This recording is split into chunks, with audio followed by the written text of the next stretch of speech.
Thanks for staying with us. Joining us now is Craig Struble, a licensed clinical social worker and licensed addictions counselor, to talk about how to identify alcohol abuse in older adults, especially because alcoholism among our elders is greatly underestimated and symptoms can be missed. Thanks for being here, Craig. My pleasure. So sometimes an older person has trouble with alcohol, but their doctors, their friends, their family, they miss those symptoms. Can you start out by just telling us a little bit about why it's missed among older adults? Well, I think most commonly it's because that's not what they would be looking for. Oftentimes with older adults, some of those symptoms are similar to things that you would expect in older adults. Things like memory loss, more bruising because they're slipping and falling.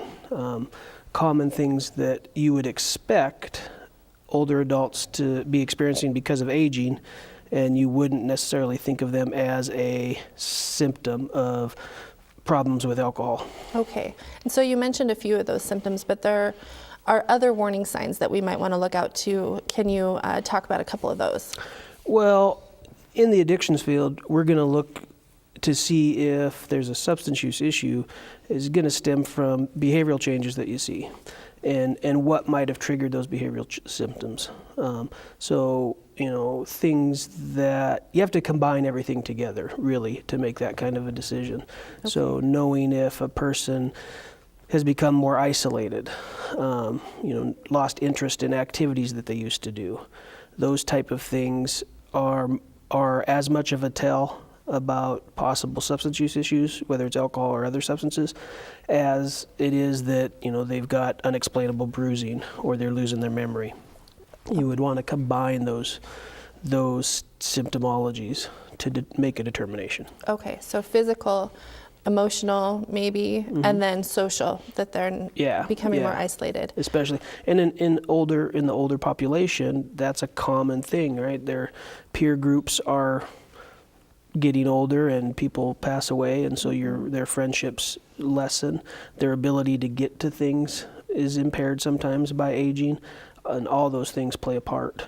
Okay, are there other situations or factors that might put an older person more at risk of developing a dependence on alcohol? There's different, certainly there's different things that come into play.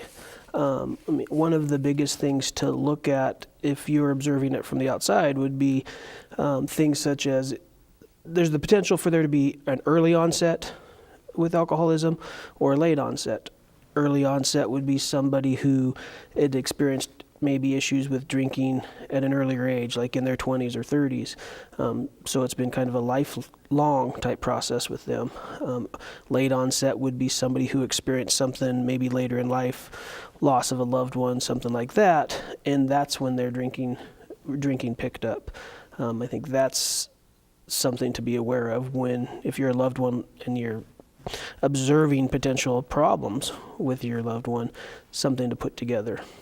How much is too much? Is there a certain amount of drinking that should throw up a red flag for folks?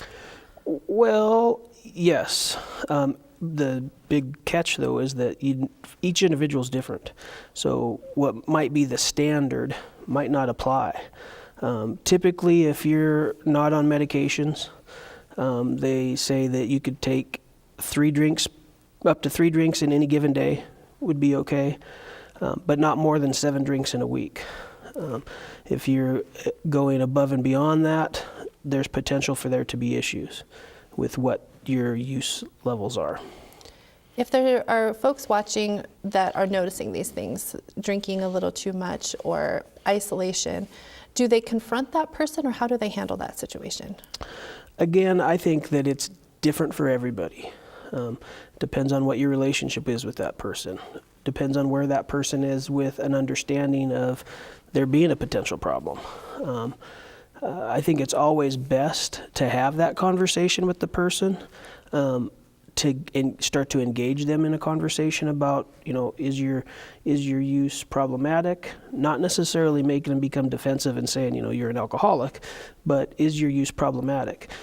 But each person is different, and if as a loved one you don't feel like you can approach that person, it is best to talk to somebody who has experience working with that population, so that you can best help them work through whatever it is.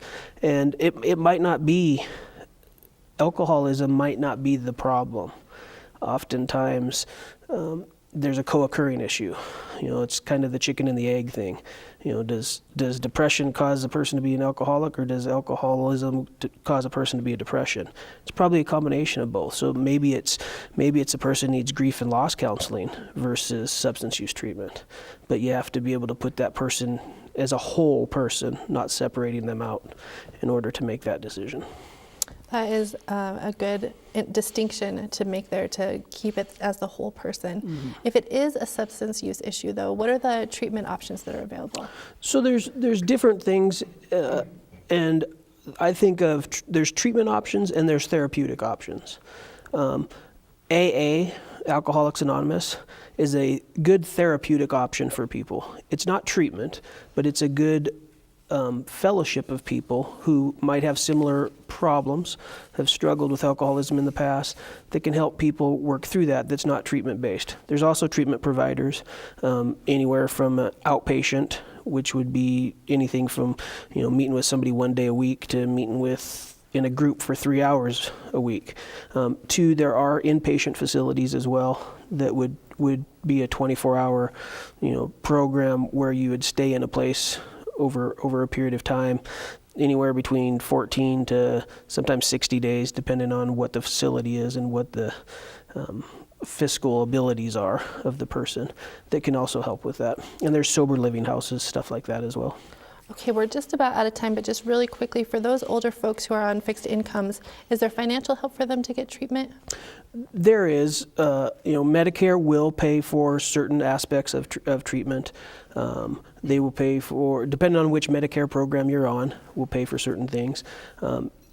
The federal government has also given states money towards substance use.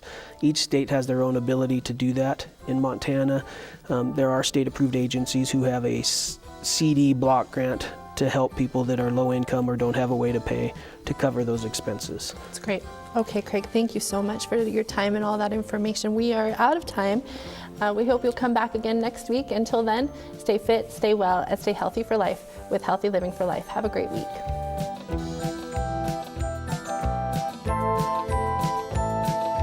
Healthy Living for Life is brought to you by Mountain Pacific Quality Health.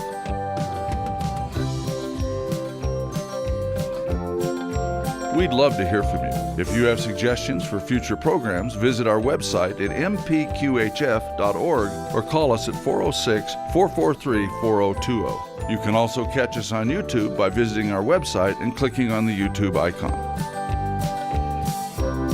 Special thanks to Fire Tower Coffee House and Roasters. Production facilities provided by Video Express Productions.